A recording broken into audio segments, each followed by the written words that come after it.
ఈరోజు నాకు Thursday morning అండి. లైవ్లో బ్రిక్ ఛాలెంజ్ టాస్క్ ఇప్పుడే స్టార్ట్ అవబోతుంది. రోహిణి రూల్స్ చదువుతుంది. యూజువలీ మనలో చాలా మంది టీవీ చూసే హ్యాబిట్ ఉంటే కనుక పోనీ నాలాంటి వాళ్ళు టీవీస్ చూస్తారు కానీ సీరియల్స్ ఇట్లా చూడకపోవచ్చు. ఎందుకంటే everybody has a different taste కాబట్టి. కొంతమంది టీవీ సీరియల్స్ చూడొచ్చు, కొంతమంది రియాలిటీ షోస్, ఎంటర్టైన్మెంట్ లేదా మూవీస్ కోసము. So multiple reasons. ఇప్పుడు నేను ఎంటర్టైన్మెంట్ షోస్, రియాలిటీ షోస్ ఎక్కువగా చూస్తా. సో టీవీ పెడితే ఎస్పెషల్లీ సాటర్డేనో సండేనో శ్రీముఖి, సుమ ఇలాంటి షోస్ ఎక్కువ కనిపిస్తూ ఉంటాయి కదా ఏ ఛానల్లో అయినా. సో స్టార్ మా పెట్టారనుకోండి, శ్రీముఖి ఆదివారం ఆట విడుపు సంథింగ్ ఏవో వస్తుంటాయి కదా. సో అందులో పార్టిసిపెంట్స్ ఎవరండి? మనలాగా కామన్ ఆడియన్స్ నుంచి తీసుకెళ్లరు కదా. ఆ టీవీ సెలబ్రిటీస్, టీవీ స్టార్స్ లేదా మూవీ స్టార్స్ ఏదైనా ప్రమోషన్ కోసం మోస్ట్లీ వీళ్ళు అందరూ వాళ్ళే ఉంటారు. సో ఆ షోస్ లో పార్టిసిపెంట్స్ ఈ టీవీ ఫేస్లే. ఆ షోస్ మధ్యలో బ్రేక్ ఇచ్చారనుకోండి, ఏమొస్తాయి? ఒక 4 ఈ యాడ్స్ వస్తుంటాయి. సంతూర్ అని, సన్ డ్రాప్ అని ఏవో మధ్యలో యాడ్స్ వస్తుంటాయి. ఆ మధ్యలో కూడా సీరియల్ ప్రోమోస్, యాడ్సే కదా వచ్చేది. సో ఈ టీవీ ఫేసెస్ అటు షోస్ లోనూ ఉండి, ప్రోమోస్ లోనూ ఉండి, మనకి సీరియల్స్ చూడకపోయినా ఆ ఫేస్లు అయితే డెఫినెట్లీ ఫెమిలియర్ గా ఉంటాయి మనలాంటి వాళ్ళకి చాలా మంది. లైక్ ఇప్పుడు ఈ సీజన్ లో నిఖిల్, ప్రేరణ, అప్పుడు last season Amardeep, Priyanka, Shobha Shetty, Mounitha character చాలా ఫేమస్ కదండి. సో ఇప్పుడు కామెడీ షోస్ చూసే పీపుల్ ఉంటారు, వాళ్ళకి ఇప్పుడు అవినాష్, రోహిణి ఇలాంటి వాళ్ళు ఎక్కువగా కనెక్టెడ్. సో వీళ్ళందరూ ఎవరండి? అండ్ వాళ్ళు మనతోనో మనకేదో పరిచయం ఉండో అలా కాదు కదా. But these are daily faces for us. ఇప్పుడు శ్రీముఖి మనకి బాగా తెలుసు అంటే టీవీలో చూస్తే తెలుసు, అంతేగాని ఆమె ఇంట్లో ఆమె ఏం చేస్తుంది, ఆమె ఎట్లా ఉంటది మనకి ఎలా తెలుస్తుంది? మనకి తెలియదు కదా. సో వాళ్ళ గురించి మనకి ఇంకా డెప్త్ లో ఎప్పుడు తెలుస్తుందండి, ఇలాంటి వాళ్ళందరి గురించి. ఇలా బిగ్ బాస్ అనే షోకి వచ్చినప్పుడు ఇలాగే కదా మనకి తెలిసేది.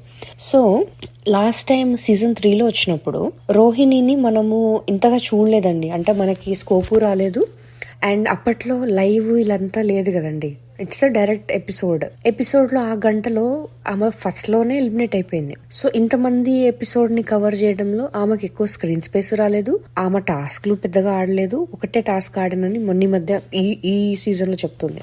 సో ఆమె ఆడిన ఒక టాస్క్ ప్లస్ స్కోప్ లేదు, ఎలిమినేషన్ అయింది. ఆమె అసలు నామినేట్ చేయలేదు ఎవరు. బిగ్ బాస్ డైరెక్ట్ గా గుసగుసలాడినందుకు నామినేట్ చేశాడు. ఓకే, సో లాస్ట్ టైమ్ అలా వెళ్ళిపోయింది. సో మనకి ఎక్కువ స్కోప్ రాలేదు ఆమెను చూడడానికి. కానీ ఈసారి చూడండి, ఇప్పుడు 5 years అయిపోయింది ఆమె లాస్ట్ టైం వచ్చినప్పటి నుంచి. 5 years లో ఏజ్, మెచ్యూరిటీ, ఫేమ్ అన్ని వచ్చాయి ఆమెకి. లాజిక్స్ వర్కౌట్ చేయడం గానీ, ఫిజికల్ టాస్క్ ఆడడం గానీ బాగా చేస్తుందండి ఈ season. Definitely lot better. Same అండి అవినాష్ తో కూడా. లాస్ట్ టైం మనం చూసినప్పుడు comic timing definitely Avinash the అప్పుడు బాగుంది. ఇప్పుడు అందులో మనం అసలు పెట్టుకోవడానికి ఏం లేదు. ఓకే, కామెడీని ఆయన టైమింగ్ ని మనం డెఫినెట్లీ ఎంజాయ్ చేస్తాం. బట్ లాస్ట్ టైం ఏంటి, సీజన్ 4లో వచ్చినప్పుడు సింపతి స్టార్ ఎక్కువగా ఆయనని ఆ సింపతి యాంగిల్ కామెడీ చేసుకుంటూనే ఈ సింపతి యాంగిల్ ని కూడా తెగ వర్కౌట్ చేసేసాడు. కానీ ఈసారి అలా లేదు. నామినేషన్స్, ఎలిమినేషన్స్ అంటే భయం ఉంది కానీ ఆ సింపతి యాంగిల్ లాస్ట్ టైం ఏదైతే మనకి చూపించి మన చెవులు వాయగొట్టాడో అది ఈసారి లేదు అవినాష్ లో. So it's definitely definitely plus వీళ్ళిద్దరి గేమ్. గ్రూప్ గేమింగ్ ఆడుతున్నారా? పర్సనల్ గా ఎప్పుడైనా ఫేవర్స్ చేసుకోవాలంటే చేసుకుంటున్నారు డెఫినెట్లీ. కానీ ఈ సీరియల్ బ్యాచ్ చేస్తున్నంత గ్రూప్ గేమింగ్ అయితే వీళ్ళిద్దరిలో కనిపించలేదు సో ఫార్. ఓకే, ఇప్పుడు నిఖిల్ టీవీ ఆడియన్స్ కి అయితే చాలా దగ్గర ఫేస్. ఓటింగ్ లో టాప్ ఉంటున్నాడని మన సోషల్ మీడియా టాక్ ఉండొచ్చు కూడా అండి. ఎందుకంటే యాజ్ ఎ సెడ్ అతను it's a day to day face for a lot of people. So అతని అప్రోచ్, నెట్వర్క్, కనెక్టివిటీ ఆడియన్స్ కి చాలా ఉంటుంది than most of the other people. Okay, కానీ కొన్ని ఫ్యాక్ట్స్ మాట్లాడుకోవాలి కదండి మనం. సో మనం ఫ్యాక్ట్స్ రివిజిట్ చేద్దాము. బిగ్ బాస్ కి ముందర అసలు వీ డోంట్ రియలీ కేర్ అతని పర్సనల్ అఫైర్స్ గురించి. ఓకే, బిగ్ బాస్ ముందర Nikhil and miss K okay చాలా షోస్, రీల్స్, సీరియల్స్ చేశారు. They were a couple. ఏమైంది మనకు తెలీదు, మనకు అవసరం కూడా లేదు. ఓకే, ఆమె ప్రస్తావన అసలు మనకి తీసుకురావాల్సిన అవసరం లేదు, కానీ అనుకోకుండానో ఆమె ఈ షోకి వర్చువల్ గా ఈ సీజన్ కి రిలేట్ అయిపోయింది కదా, సో అందుకని ఆ గురించి మాట్లాడాల్సి వస్తుంది. ఓకే, ఫస్ట్ డే ఎంట్రీలో నాగార్జున గారు అందరినీ బడ్డీస్ గా పంపించారు ఈ సీజన్ లో. ఓకే, యష్మి ఏమో housemate number 1, Nikhil housemate number 2, వీళ్ళిద్దరు బడ్డీస్ అనమాట. మనకి నచ్చినా నచ్చకపోయినా ప్రతి సీజన్ పులిహార వ్యవహారాలు చాలా నడుస్తున్నాయి. ఓకే, ఈ సీజన్ లో అయితే పులిహోరలో బాగా ఇంగు వేసి తాలింపు గాల్చి, ఇప్పుడు నా కుకింగ్ స్కిల్స్ ఎందుకులేండి, నిన్న వాష్ ఆఫ్ ఎఫెక్ట్ అనుకుంటే ఇదంతా. ఓకే, సో బీబీకి ఈ పులిహోర కావాలి విత్ డబల్ మసాలా. అదేంటి పులిహార డబల్ మసాలా అనుకోకండి, పోనీ pulihora plus biryani with double masala అనుకోండి.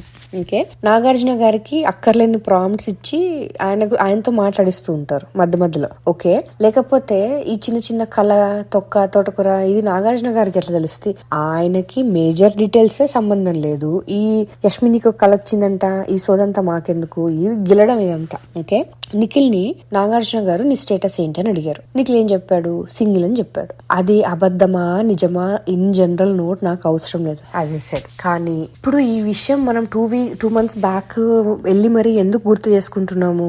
ఎందుకంటే ఈ 2 months లో ఏం జరిగింది అనేది మనకి ఇంపార్టెంట్ కాబట్టి. ఓకే, అతని బడ్డీ యష్మికి ఈ పాయింట్ చాలా క్లియర్ గా అర్థం చేయించారు నాగార్జున గారు. ఏంటని? నిఖిల్ సింగిల్ అని. Okay, good. నెక్స్ట్, నా ప్రీవియస్ ఆడియోస్ కనుక మీరు విని ఉంటే, సోనియా ఎలిమినేషన్, సోనియా అనే పర్సన్ చాలా స్ట్రాంగ్ కంటెస్టెంట్ అవ్వబోతుంది అని ఫస్ట్ 2-3 weeks చూసిన ఎవరికైనా డెఫినెట్ గా అర్థమైపోతుంది. అండ్ ఇన్ఫాక్ట్ నేను ఇప్పుడు రిఫ్లెక్ట్ చేసి బ్యాక్ చూస్తే, సోనియా కనుక ఉండి ఉంటే ఆర్ సోనియా కనుక వైల్డ్ కార్డ్ లాగా రీ ఎంట్రీ ఇచ్చి ఉంటే ఎలా ఉండేది, ఆమె ఏం చేసేది ఈసారి అనేది కొంచెం క్యూరియాసిటీతో కూడుకున్న interesting factor. Okay, so Sonia elimination అలాంటి స్ట్రాంగ్ కంటెస్టెంట్, ఆమెను ఎలిమినేషన్ దిశగా తీసుకెళ్లింది ఎవరండి? డెఫినెట్లీ నిఖిల్ అండి. అది తెలిసి చేసినా తెలియకపోయాక చేసినా అనుకోకుండా ఫ్లూక్ లో జరిగినా ఏది జరిగినా సోనియా ఎలిమినేషన్ కి ప్రైమ్ రీజన్ సోనియా అయిండొచ్చు, బట్ అండర్లైయింగ్ రీజన్ ఏంటంటే నిఖిల్. ఓకే, అతను మ్యానిపులేట్ చేస్తే మ్యానిపులేట్ అవ్వడం డెఫినెట్ గా సోనియా తప్పండి, ఇందులో నేను సోనియాని సమర్థించను. కానీ నిఖిల్ సింగిల్ సోనియాతో ఎలా ఉన్నా, సీతతో ఎలా ఉన్నా, యష్మితో ఎలా ఉన్నా మనం ఏం క్వశ్చన్ చేస్తున్నాం? నేనేం క్వశ్చన్ చేయట్లేదు, అతను సింగిల్. ఓకే, కాబట్టి అతను ఎవరితో ఎలా కావాలంటే అలా ఉండని, నాకేం సంబంధం లేదు. కానీ ఎప్పుడైతే లవ్ స్టోరీ వ్యవహారం బయటపెట్టి మిస్ కే గురించి చెప్పి, అకార్డింగ్ టు హిమ్ పెళ్లి కాకపోయినా షీఈస్ హిజ్ వైఫ్, బయటకు వెళ్ళినాక మళ్ళీ ట్రై చేస్తా, కాళ్ళ మీద పడతా, ఏళ్ళ మీద పడతా, కొట్టించుకున్నా ఆల్రెడీ నేను, సో మళ్ళీ కొట్టించుకోవడానికైనా రెడీ, ఈ స్టేట్మెంట్స్ నిఖిలే చెప్పాడు లవ్ స్టోరీ మ్యాటర్ లో. సో ఇప్పుడు మళ్ళీ బ్యాక్ వెళ్ళి ఆలోచిస్తే, మరి సోనియా గాని సీత గాని, సీతతో ఫ్లర్ట్ చేసేవాడండి.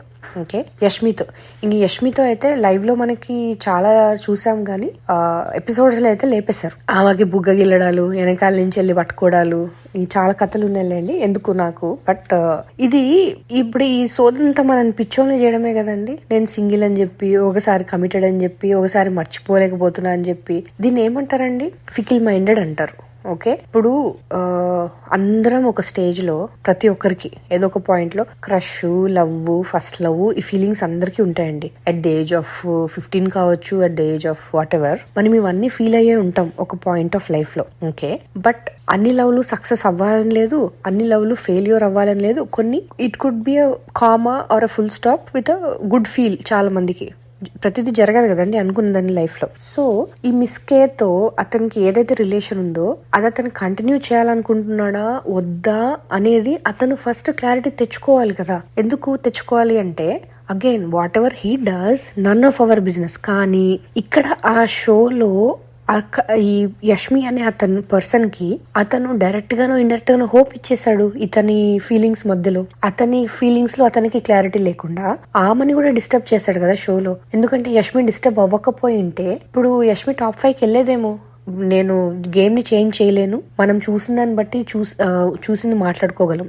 యష్మి కూడా తొండో తోతిరో ఏదో ఒకటి ఆడుతుంది కదా, గేమ్ అయితే ఆడింది కదా, కంటెంట్ ఇచ్చింది కదా, గుడ్ బ్యాడ్ వర్స్ ఏదో, అది నెగిటివ్ అయినా పాజిటివ్ అయినా బిగ్ బాస్ కి అనవసరం. కంటెంట్ ఇచ్చేవాళ్ళు బిగ్ బాస్ కి కావాల్సినంత కంటెంట్ యష్మి ఇచ్చింది కదా మరి. సో ఇటు చేసి అటు చేసి పిచ్చోళ్ళని చేశాడండి నిఖిల్ మనల్ని, అంత మాత్రం చెప్పగలను. ఎందుకంటే ఈ మాట నేను అనడం లేదు, బజ్ లో వచ్చిన యష్మి చెప్పింది, బయట ఇంటర్వ్యూస్ లో కూడా అదే చెప్తుంది. అతను ఇండైరెక్ట్ గా ఎస్ చెప్పలేదు కానీ నో కూడా ఎప్పుడు చెప్పలేదు. హోప్స్ అయితే ఇచ్చాడు ఆమెకి. ఓకే, ఎందుకంటే నేను వేరే అబ్బాయిలతో అని చెప్పింది. అంటే వేరే అబ్బాయిలు ఎవరున్నారండి, మనకు కనిపిస్తుంది గౌతమ్. ఓకే, మోస్ట్లీ గౌతమ్ ఎగ్జాంపులే చెప్తున్నాము. సో క్లోజ్ గా ఉండడం నిఖిల్ జెలస్ గా ఫీల్ అయ్యేవాడు అని. ఆబ్వియస్లీ ఇది ఆ అక్క టాపిక్ ఎక్కడైతే స్టార్ట్ అయిందో, ఆ టీషర్ట్ తీసుకొని గౌతమ్ టీషర్ట్ తీసుకొని ఈమె తిరుగుతుంటే గౌతమ్ కి గాలి అక్క అని, ఈ అక్క అనే లాజిక్ గౌతమ్ అనడానికి మెయిన్ రీజనే ఇది కదా. సో ఈ పులిహోర రాజా ఈ కథలన్నీ చేసి వేరే వాళ్ళతో బ్రేకప్ అయినా ఆమె నా వైఫ్ అనుకుని ఇంకొక అమ్మాయితో క్లోజ్ గుండి, ఇదేం లాజిక్ అండి? ఇది ఫికిల్ మైండెడ్నెస్, రైట్? స్టార్మా చాలా మంది ముద్దు బిడ్డల్ని చాలా కాపాడుకుంటూ వస్తుంది season, especially Vishnupriya, next Avinash, ఇంకొకరు నిఖిల్. ఓకే, నేనైతే అసలు విష్ణుప్రియకి గనక పిఆర్ ఉంటే ఐ పిటి హర్ పిఆర్ అండి. అంటే ఇప్పుడు ఆమె ఏదో ఒక కంటెంట్ చేస్తే పిఆర్ కి ఎడిట్ చేసుకోవడానికో మీమ్ వేసుకోవడానికో ఒక పని, ఆమె ఏమీ చేయదు, పిఆర్ కి పనే లేదు లాగుంది. ఓకే, ఇది అసలు I really pity her PR. Okay, but ఈ ముద్దు బిడ్డల మీద చాలా విషయాలు లైవ్ లో కొన్ని వేసి ఎపిసోడ్స్ లో అయితే దాచిపెట్టి ఏది వేయడం లేదండి. అండ్ ఒక 2 weeks బ్యాక్ హౌస్ మేట్స్ వచ్చారు కదండి, ఎక్స్ హౌస్ మేట్స్, వీటందరి నామినేషన్స్ లో చాలా ఇండైరెక్ట్ గా మనకి తెలియని చాలా పాయింట్స్ బయటకు వచ్చాయి కదా. లైక్ బేబక్క నామినేషన్ చూడండి, సోనియాని ఆమెకి ఒక కోల్డ్ వార్ లాంటిది, కుక్కర్ మ్యాటర్ లో కోల్డ్ వార్ జరుగుతున్నప్పుడు నిఖిల్ ఎక్కడ ఇంటర్ఫీర్ అవి ఇది చేయలేదు. క్లాన్ పిక్ చేసుకునేటప్పుడు కూడా హీ వాజ్ మోర్ ఇంక్లైన్ సోనియాని కలిపేసుకుని సోనియాతో గొడవ పెట్టుకోకుండా ఉండడానికే అతను ట్రై చేశాడు, రైట్? సేఫ్ గా గేమ్ ఆడుతున్నాడు, మాస్క్ అస్సలు తీయట్లేదు. అండ్ ఇంకొకటి, ఒక్క టాస్క్ లో కూడా నిఖిల్ గట్టిగా నిల్చొని this is my opinion, this is it అని, this is what I think అని అతను చెప్పిందే లేదు. ఎంతసేపు రేలంగి మావయ్య సేఫ్ సేఫ్ సేఫ్ సేఫ్, ఇదే గోల.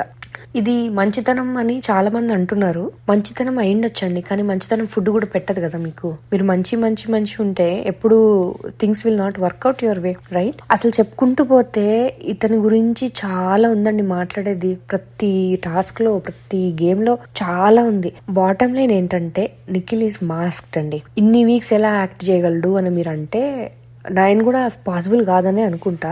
బట్ ఇప్పుడు చూస్తుంటేనేమో పాసిబుల్ అని తెలుస్తుంది. ఓకే, అతను కపుల్ ఆఫ్ టైమ్స్ డెఫినెట్ గా బర్స్ట్ అయ్యాడు. అన్నిసార్లు కామ్ అండ్ కంపోజ్డ్ గా లేడు, అక్కడక్కడ బర్స్ట్ అయ్యాడు. ఎగ్జాంపుల్ పానిపట్టు టాస్క్ లో తన బిహేవియర్ చూసి అది మేడప్ అని అయితే నేను అనుకోవట్లేదు. సో అది తన రియాలిటీ. ఓకే, నెక్స్ట్ అండి, ప్రేరణ వర్సెస్ గౌతమ్. ఓకే, చాలా మందికి గౌతమ్ అంటే పడడం లేదు ఆబ్వియస్లీ ఇంట్లో. అండ్ అది మిగతా వాళ్ళకంటే ప్రేరణలో ఎవిడెంట్ గా కనిపిస్తుంది. ఓకే, అసలు వీళ్ళిద్దరికి ఎందుకు పడట్లేదు, ఎక్కడ స్టార్ట్ అయింది, ఎందుకు స్టార్ట్ అయింది? ఎందుకంటే గౌతమ్ కి ఉన్న మేజర్ యాంటీ సపోర్టర్ డెఫినెట్లీ ఒకరు నిఖిల్, ఇంకొకరు ప్రేరణ. ఓకే, ప్రేరణకేమో $1 million క్వశ్చన్ అండి, గౌతమ్ ఎలా సేవ్ అవుతున్నాడు ఎవ్రీ వీక్ అని. ఆమె ఎప్పుడైనా మన గేమ్ ఎలా పోతుంది, ఆడియన్స్ మనల్ని ఎలా రిసీవ్ చేసుకుంటున్నారు, మన అప్రోచ్ ఏంటి అని మన గేమ్ మీద మనకు ఒక అనాలిసిస్ ఉండాలి. ఓకే, ప్రేరణకు కూడా ఉంది యాక్చువల్లీ, కానీ ఆమె కొన్ని రాంగ్ క్యాలిక్యులేషన్స్ వేసుకుంటుంది. అక్కడే ఆమెకి బెడిసి కొడుతుంది. ఆమెకి యాక్చువల్ గా ఫీమేల్ విన్నర్ అయ్యే ప్రతి క్వాలిటీ ఉండేది, ఆర్ అండర్ కరెంట్ గా కొన్ని ఉన్నాయి, కొన్ని లేవు. ఉడుకుబోతుతనం ఇలాంటి క్వాలిటీస్ ఉన్నాయి. But then every human is different. So టాస్క్ల వైజ్, గేమ్ వైజ్ ఇలా చూస్తే ఆమె ఎఫర్ట్స్ ఆమె పెడుతుంది. ఆమెకి ఫీమేల్ విన్నర్ అయితే కనుక తనకే నా ఓటు అని నేను ఇంతకు ముందు కూడా చెప్పాను. ఎంతసేపు గౌతమ్కి ఓట్స్ ఎలా పడుతున్నాయి అని ఆలోచించే కంటే నా గేమ్ ఎలా రాంగ్ అవుతుంది అనే ఆలోచన లేదండి. అదే ప్రాబ్లం. హాఫ్ ఆఫ్ దెమ్ ఇదే ప్రాబ్లం. వాడికి ఎలా ఓటు పడింది, వాడికి ఓటు ఎందుకో పడింది, నీకెందుకు పడలేదు అనేది నువ్వు ఆలోచించాలి. అది ఆలోచించట్లేదు, అదే ప్రాబ్లం అవుతుంది. ఓకే, మొన్న ఒక సినారియోలో అండి నబిల్తో అంటుందామా, బాండ్స్ ఇది అది లేదంటాడు, అంటే గౌతమ్ గురించి చెప్తుంది. బాండ్స్ ఇది అది వద్దంటాడు, అలా ఎలా ఉంటారు ఎవరైనా, లాస్ట్ సీజన్ లో ఈయన ప్రియాంకతో లేడా, చెల్లి చెల్లి అనుకుంటూ తిరుగుతూ ఉంటాడు, బయట కూడా వాళ్ళిద్దరు చాలా క్లోజ్, అది ఇది అని చెప్పి నబిల్తోనే ఏదో చెప్పిందామా. ఇది ఆమెకి Priyanka, Gautham maybe last season చూసుండొచ్చామా. ఇంకొకటి వీళ్ళు దీన్ని ముందర షో చేశారని చెప్పా కదా, Kiladi girls Khatarnak boys something. అక్కడ వీళ్ళందరూ పార్టిసిపెంట్స్. సో ఆమె అది కూడా అబ్జర్వ్ చేసి ఉండొచ్చు. So she knows Gautham has a special bond with Priyanka. Okay, correct point అండి. మరి దీని మీదే మనం ఇంకొకసారి ఆలోచించి చూద్దాం. లాస్ట్ సీజన్ ఏం జరిగింది? లాస్ట్ సీజన్ ఎవ్రీ డీటెయిల్ మరీ ఇక పూసగూచ్చినట్టు గుర్తులేదు కదండి. బట్ గౌతమ్ ఎలా ఎలిమినేట్ అయ్యాడు? ఫస్ట్ టైం కాదు, Ashwatthama 2.0. Okay, second time Gautham ఎలా ఎలిమినేట్ అయ్యాడు? ఆబ్వియస్లీ అండి, ఏ గ్రూప్ లో లేని గౌతమ్ కి. అండ్ ఇప్పుడంటే కొంచెం లాస్ట్ సీజన్ వల్ల కొంచెం ఫేమ్ వచ్చింది, కానీ అప్పుడు ఆ సీజన్ లో గౌతమ్ ఎవరికి తెలియని కూడా తెలియదు. ఓకే, సో ఓటింగ్ అనేది ఎప్పుడు లీస్ట్ లోనే ఉంటూ ఉండొచ్చేది. కానీ అతను ఎలిమినేట్ అయిన వీక్ గుర్తు చేసుకోండి, అది టికెట్ టు ఫినాలే వీక్ అన్నమాట, 13th week. Okay, ticket to finale week ఎవరు గెలిచారు? అర్జున్ గెలిచాడు. ఓకే, వైల్డ్ కార్డ్ అయిన అర్జున్ గెలిచాడు టికెట్ టు ఫినాలే. ఓకే, అప్పుడు ఎలిమినేషన్ లో బాటమ్ 2 ఎవరు? Gautham versus Arjun. Ticket to finale కనుక గౌతమ్కి వచ్చి ఉంటే ఎలిమినేట్ అయ్యేది ఎవరండి? అర్జున్. అండ్ యాక్చువల్ గా నాగార్జున గారు రివీల్ చేశారు అంతా అయిపోయాక, ఓటింగ్ లో లీస్ట్ ఉన్నది అర్జున్. బట్ అర్జున్ కి టికెట్ టు ఫినాలే ఉంది కాబట్టి అతను డైరెక్ట్ గా ఫినాల్లోకి వెళ్ళిపోతాడు. సో సెకండ్ లీస్ట్ లో ఉన్నది గౌతమ్ కాబట్టి గౌతమ్ ఎలిమినేట్ అయ్యాడు. టికెట్ టు ఫినాలే గౌతమ్ కి వచ్చి ఉంటే కథ వేరేలా ఉండేది, ఫైనలిస్ట్ అయ్యేవాడు. టికెట్ టు ఫినాలే గౌతమ్ కి రాకపోవడానికి కారణం ఎవరు? గుర్తు చేసుకోండి. అగైన్ ప్రతి సీను పూసగూచ్చినట్టు గుర్తులేదు, కానీ టికెట్ టు ఫినాలే టాస్క్ లో ఒక స్కోర్ బోర్డ్ వేసి పాయింట్లు వేసి, నువ్వు గేమ్ లోంచి అవుట్ అయిపోతే నీ పాయింట్లు ఇంకొకరికి, నువ్వు గేమ్ లోంచి అవుట్ అయిపోతే నీ పాయింట్లు ఇంకొకరికి, అలా అలా అలా అలా జరిగింది. రైట్? సో అలా గౌతమ్ ప్రియాంక వల్లే టాస్క్ లో నుంచి బయటకెళ్లి అమర్దీప్ కి కొన్ని పాయింట్స్, అర్జున్ కి కొన్ని పాయింట్స్ వేసాడు. అసలు నువ్వు అక్కడ పెద్ద ఇన్సిడెంట్ సినారియో జరిగింది. Again as a said scene గుర్తులేదు, కానీ నువ్వు ప్రియాంక వల్లనే నీకు ఇస్తున్నా, ఆమెని సతాయించకు, ఎందుకంటే ప్రియాంక చాలా స్ట్రెస్ అయిపోయింది ఆ వీక్. ఈ విషయము గౌతమ్ అమర్దీప్ కి చెప్పి మరీ పాయింట్లు ఇవ్వడము ఏదో చేశాడు. ఓకే, అలా చేసి ఉండకపోయినా ఏదైనా జరిగినా టికెట్ టు ఫినాలే గౌతమ్ కి వచ్చేది. ఈ చిన్న థింగ్ ని చూడండి, అతను ఎలిమినేట్ చేసింది లాస్ట్ సీజన్. సో ఇంత చూసి బయటకెళ్ళి చూసి ఇంత చేసి ఈ బాండ్లు ఇవి అవి ఇవన్నీ కావాలి, నేను ఇంకొకరితో మళ్ళీ కలిసి ఉండాలని ఎందుకు అనుకుంటాడండి? అతని ఎజెండా ఎప్పుడు సోలో ప్లేయరే. ఇంత ఎక్స్పీరియన్స్ అయ్యి తనకున్న ఒక చిన్నపాటి వీక్నెస్, చెల్లి అనే వీక్నెస్ తో బయటకు వెళ్ళిపోయినోడు ఇప్పుడు మళ్ళీ అదే ఎందుకు ఫాలో అవుతాడు? సో అదే కనుక మళ్ళీ ఫాలో అయితే పిచ్చి అంటారండి దాన్ని, పిచ్చి. ఓకే, ప్రేరణని యాక్చువల్ గా గౌతమ్ ఈ సీజన్ సిస్టర్ అని అన్నాడండి, చెల్లె అక్క ఏదో సంథింగ్ అన్నాడు ఫస్ట్ లో. ఓకే, అయితే నన్ను అలా బిలవకు అని ఆమె కోపం చేసుకుంది ఆ సారి. ఓకే, ఎందుకంటే కెప్టెన్ గా ఉన్నప్పుడు తన పవర్ హరితేజకి యూజ్ చేసి సేవ్ చేశాడు, ప్రేరణకి యూజ్ చేయలేదని ఆమె కోపం. ఓకే, అండ్ ఇప్పుడు చూస్తుంటే ఏది లెట్ గో చేయదు ప్రేరణ, తెలుసు కదా, ఏది లెట్ గో చేయదు. ఆ చిన్న మ్యాటర్ లెట్ గో చేసి ఉంటే వాళ్ళిద్దరికి టర్మ్స్ బాగుండేవేమో. ఏ గ్రూప్ లో లేకపోయినా ఈ ప్రియాంక సెంటిమెంట్ ప్రేరణ మీద యూజ్ చేసి ఆ ప్రేరణకి కూడా హెల్ప్ఫుల్ గా ఉండేవాడేమో గౌతమ్ గేమ్ లో. ఇప్పుడు అన్ని చేతులారా ఆమె చేసుకుంది కదండి, ఆమె చేసుకొని స్పాయిల్ అయిపోయాక ఇప్పుడు గౌతమ్ మీద పడి గౌతమ్కి ఓట్లు ఎట్లా పడుతున్నాయి నాకు అర్థం కావట్లేదు. అంటే ఆమె గేమ్ ఆమె చేతుల్లోనే ఆమెనే స్పాయిల్ చేసుకుందండి. ఆమె పేరు ఆమె టైటిల్ రేస్ నుంచి తీసేసుకుంది. ఎస్పెషలీ ప్రేరణ, ఆమె క్లోజ్ టు కనీసం టాప్ 3 ఉండే ఇదిలో నుంచి ఆమె పేరును ఆమె తుడిపేసుకుంది. ఓకే, చాలా విషయాలు again as a said episode లేవు, కానీ లైవ్ లో చూస్తుంటే డెఫినెట్ గా మనకి విన్నర్ గౌతమ్ వర్సెస్ నిఖిల్ వీళ్ళిద్దరి మధ్యలో ఉంటారు అనేది క్లారిటీ అయితే వస్తుంది.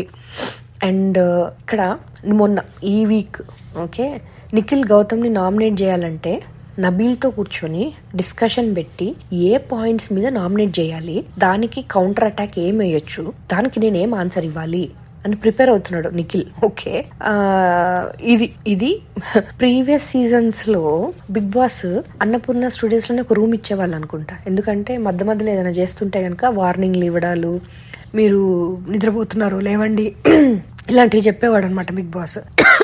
ఈ సీజన్ అయితే ఎప్పుడు కావాలంటే అప్పుడు, ఎక్కడ కావాలంటే అలా షికార్కి వెళ్ళేసి వస్తున్నాడు బిగ్ బాస్. హౌస్ మేట్స్ ఏం చేసినా పట్టించుకోవడం లేదు. అండ్ నామినేషన్స్ కానీ ఏదైనా సరే ఏ డిస్కషన్ పెట్టినా పెద్ద రియాక్ట్ అవ్వట్లేదు బిగ్ బాస్. సో ఫైనల్ గా అండి నా ఒపీనియన్ లో అయితే Gautham definitely deserves to win అండి.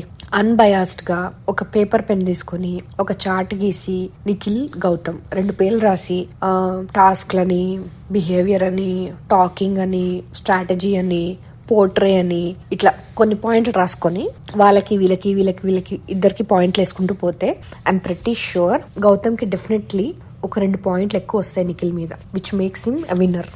ఓకే, థ్యాంక్స్ ఫర్ లిసనింగ్ అండి. నేను Praneetha. Thank you T mixture భయ్య మా ఫ్రీడమ్ ఆఫ్ స్పీచ్ కి, ఈ ఆపర్చునిటీకి. Please like, share, subscribe T mixture and T mixture enjoy.